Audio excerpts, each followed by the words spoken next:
I'm at Kawa Kon with Hazume and Suzujime of Three Rivers Okiya. So Hazume, can you start with telling us a bit about what Three Rivers Okiya does? We are a reenactment and theatrical group that specializes in performance of traditional Japanese art and the education factor of going out and teaching people about traditional Japanese art forms and about the communities that still practice them, which are the geisha and maiko in Japan. When you go out and do these lessons, performances, what's a typical performance like for you? It depends actually on what's asked for. We have done walk-arounds where we're just in kimono and we talk about what we do in kimono. We have done performances of traditional Japanese tea ceremony. We have done dance performances just as we performed here. We have also learned a series of different Japanese traditional games that are performed at social gatherings. So if we were, for instance, sent to a school, we would talk about what it means to be a geisha or a maiko in Japan, and then talk about what we do as reenactors, and then often perform these dances for them. But if we were at a party, for instance, at a restaurant for a social evening, what we do is probably play more games and spend more time joking and laughing and talking with the customers about some of what we do, but also about what it means to be Hazume and Tsujime, who aren't real people necessarily, but as characters we can step into the mindset a little bit of what it would be like to be a real maiko and geisha. We are just reenactors, so we haven't actually been certified, but it is fun to try and live and respect that culture and share what we know about it with people here. So that's the point. And what is about the Japanese culture specifically that attracted you to it to become a reenactor?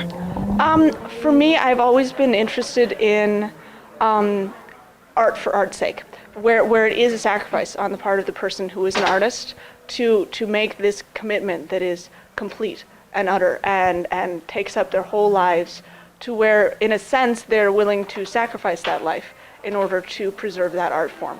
And it is a sacrifice, particularly for a modern woman to do it, because they aren't sold into it. They have to choose at some point to give up all of the things that are familiar to them, the family, the cars, the technology, the ability to cut their hair when they want to, the ability to go out and visit friends when they want to, give up all of those things and instead have 14 to 16-hour days in lessons, plus another 4 or 5 hours worth of parties that they would have to go to every single day for years, sometimes decades, for a working geisha.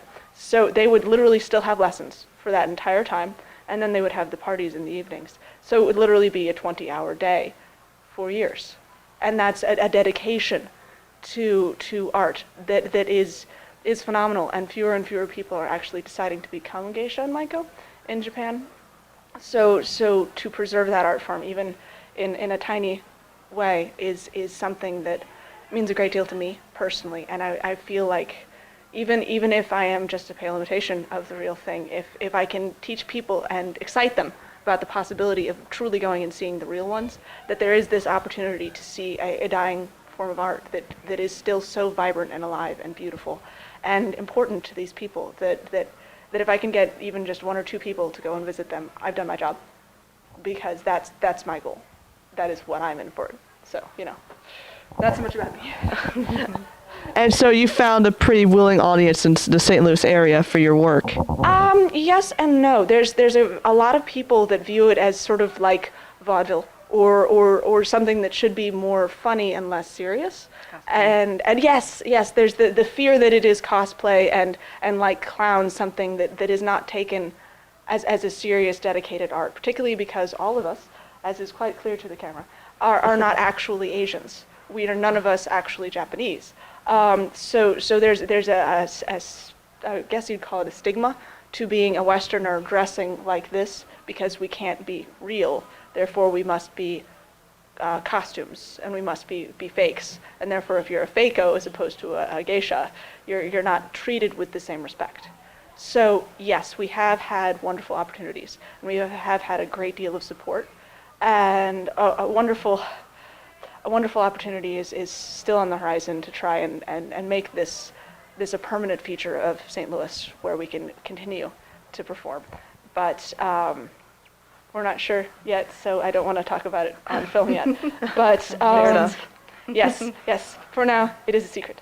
But hopefully, if you check our website, you'll get to hear more about that. But yes, there has been both extremely positive reactions and some extremely negative reactions. Not from the Japanese community, but from the St. Louis community who doesn't know. So. Student Jimmy, can we hear a little bit about your daily activities as part of the group? As part of the group, a lot of it is practice. Everything ranging from dance practice, where you learn to twirl the fans and how to kick the skirts around, to how to do the makeup, because it's very, very rarely that somebody else can do mine for me. I have to be able to take care of my makeup and my face, and that's a skill in and of itself. And so you practice that. Tea ceremony, learning the games. As One-san said, none of us are Japanese, so we have to practice the language. We have to learn the language. The songs are all in Japanese. The bits and pieces all have Japanese names. So we have to practice the language. The etiquette.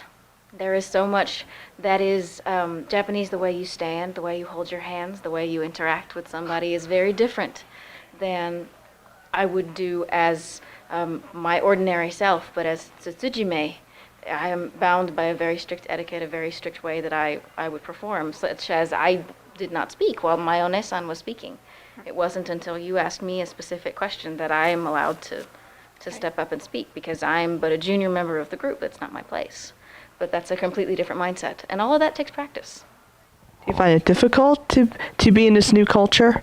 At times, yes, it is. I am a very outspoken person, ordinarily, and so to step into the shoes of something that is much more refined, much more restrained, but in a more positive way, a much more refined would be a better term. It just takes practice. And do you have any advice for young ladies who might be interested in entering this field? Talk to us. Please give us a call. But no, in all seriousness, it's a lot more fun when you have somebody else to be with, somebody else to talk to that shares that passion. Yes.